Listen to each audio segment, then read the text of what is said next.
Bienvenue à tous sur Maillage Training.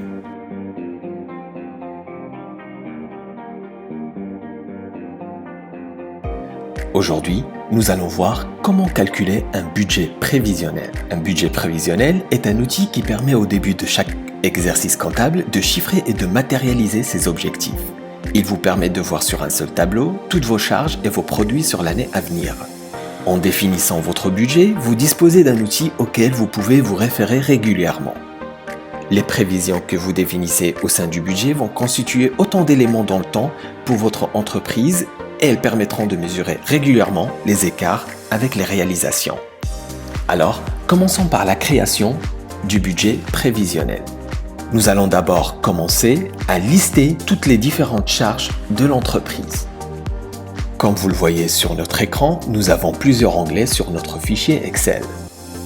Par exemple, cet onglet intitulé « Contrat, location et prestat », nous avons listé les différentes charges de l'entreprise dans le mois pour ce type de contrat, comme le ménage de bureau, le forfait gardiennage, nettoyage vêtements, etc. Sur l'onglet « Loyer véhicule », nous avons différents véhicules de l'entreprise avec leur montant de location mensuelle. Sur l'onglet « Dépenses générales », nous avons différentes dépenses de l'entreprise comme les énergies, les frais de mission, les autres taxes, etc. pour les 2 dernières années 2019 et 2020. Et afin de calculer ces dépenses générales pour l'année 2021, nous avons pris la moyenne de l'année 2019 et 2020 pour chaque mois. Sur l'onglet « Liste du personnel », nous avons listé les différents salariés de l'entreprise, que ce soit les salariés productifs ou les salariés administratifs. Comme vous le voyez, nous avons 7 salariés productifs avec leurs différents salaires bruts pour chaque mois de l'année 2021. Et même principe pour les salaires administratifs.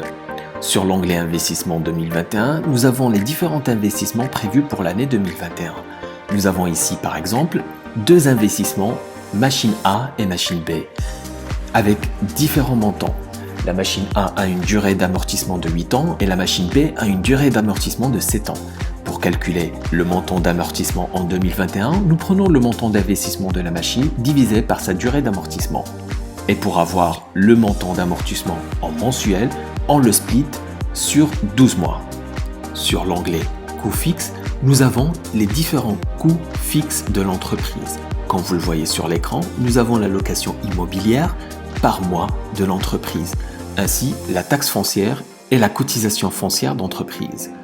Nous avons aussi la cotisation de la valeur ajoutée de l'entreprise, splittée sur différents mois de l'année 2021.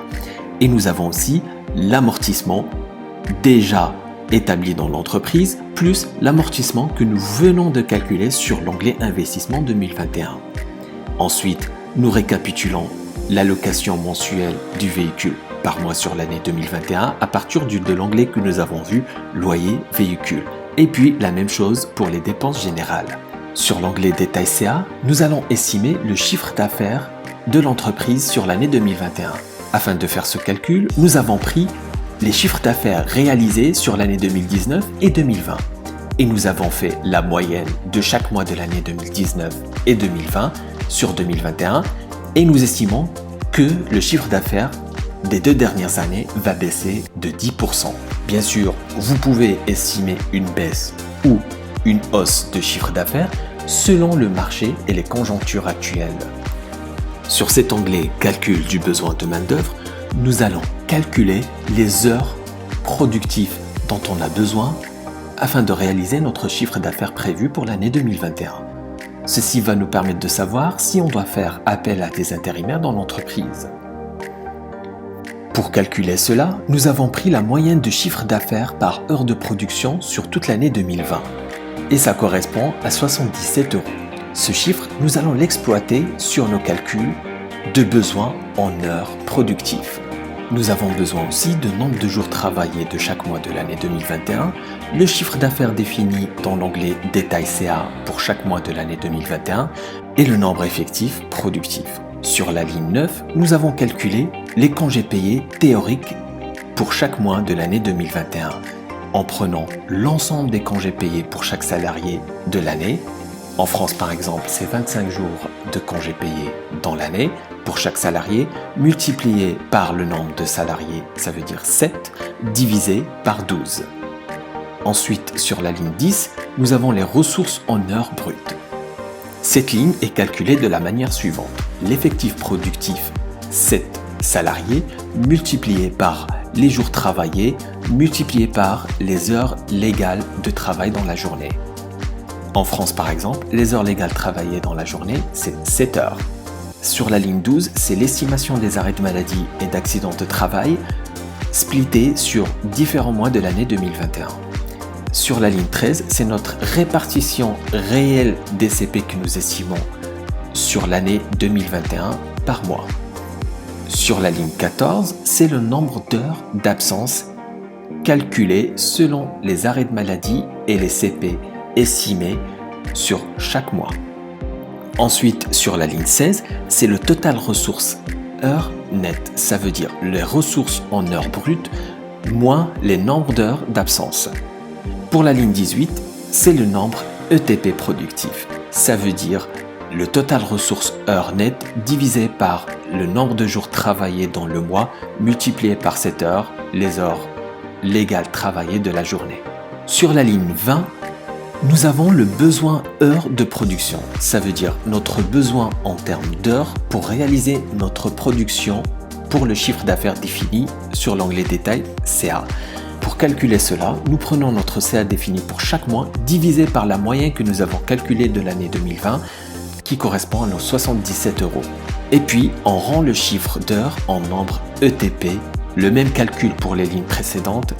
Ça veut dire le besoin d'heures en production divisé par le nombre de jours travaillés fois les 7 heures. Sur la ligne 23, c'est l'estimation de notre besoin pour les intérims en heures.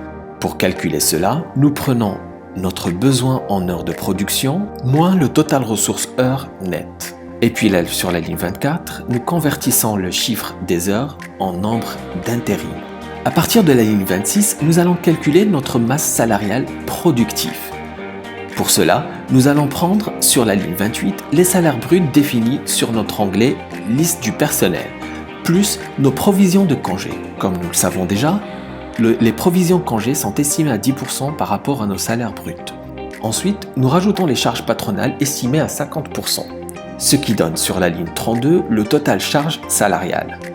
À partir de la ligne 34, nous avons les hypothèses CP définies pour chaque mois de l'année 2021. Pour calculer les hypothèses CP, nous prenons dans chaque mois le nombre de CP en jours ouvrés définis sur la ligne 13 divisé par l'ensemble de CP de tous les salariés dans l'année pour avoir ce pourcentage. Ensuite, sur la ligne 35, nous avons la déprovision CP avec charge. Pour calculer cela, nous prenons le pourcentage défini sur la ligne 34 multiplié par les provisions congés définies sur la ligne 29, plus les charges patronales estimées à 50%. Sur la ligne 37, nous avons les salaires productifs ETP. Ça veut dire le total charge que nous avons calculé sur la ligne 32 moins la déprovision CP avec charge calculée sur la ligne 35. Sur la ligne 38, nous avons les charges intérimaires. Comme nous le savons, les charges intérimaires sont estimées à un taux horaire de 19 euros. Donc 19 euros multiplié par notre besoin intérimaire en heures qui correspond à la ligne 23. Et enfin, sur la ligne 40, nous avons le total salaire main-d'œuvre productif par mois sur l'année 2021. Sur l'onglet Budget 2021, nous allons récapituler tous les éléments que nous avons calculés sur les différents onglets du fichier Excel. Donc, nous avons commencé par mettre sur la ligne 4 le chiffre d'affaires défini pour toute l'année 2021. À partir de la ligne 6, nous avons mis les différentes charges variables. Sur la ligne 8 par exemple, nous avons les salaires main-d'œuvre productifs avec intérimaire que nous venons d'estimer sur l'onglet calcul du besoin main-d'œuvre, plus les frais de déplacement que nous estimons régulièrement comme les différentes années pour chaque mois. À partir de la ligne 11, nous avons les matières premières. Comme par exemple la matière première 1, nous avons estimé sa valeur de 20% du chiffre d'affaires. Ce pourcentage est calculé à partir des données de l'année 2020. Même chose pour la matière première 2. Sur la ligne 14, nous avons les autres charges variables comme le gasoil, les entretiens machines, etc. Ces charges variables sont estimées à 5% du chiffre d'affaires. Ce pourcentage est aussi calculé à partir de l'année 2020. Sur la ligne 16, c'est le total des charges variables. Et puis, sur la ligne 18, c'est notre marge sur coût variable estimée sur les différents mois de l'année 2021. Ça veut dire le chiffre d'affaires moins le total charges variables que nous estimons sur l'année 2021. À partir de la ligne 22, ce sont les charges fixes. Sur la ligne 24, nous avons pris la masse salariale administrative estimée sur l'onglet Liste du personnel, plus les charges patronales. Sur la ligne 26, ce sont les loyers véhicules. La ligne 27, c'est les taxes véhicules. Et la ligne 28, c'est les amortissements que nous avons mis sur l'onglet coûts fixes. Sur la ligne 30, nous avons la location immobilière plus la taxe foncière et les différentes cotisations foncières de l'entreprise. Sur la ligne 31, ce sont les dépenses générales, ensuite les assurances, la cotisation de la valeur ajoutée de l'entreprise et puis sur la ligne 34, ce sont les provisions d'exploitation. Sur la ligne 36, nous avons les totales charges fixes de chaque mois de l'année 2021. Et sur la ligne 38, nous avons le résultat courant estimé sur les différents mois de l'année 2021. J'espère que vous avez compris notre exercice sur comment calculer un budget prévisionnel et je vous donne rendez-vous très prochainement sur une nouvelle étude de cas. D'ici là, je vous dis au revoir et surtout, n'oubliez pas de rejoindre la chaîne YouTube Mayash Training.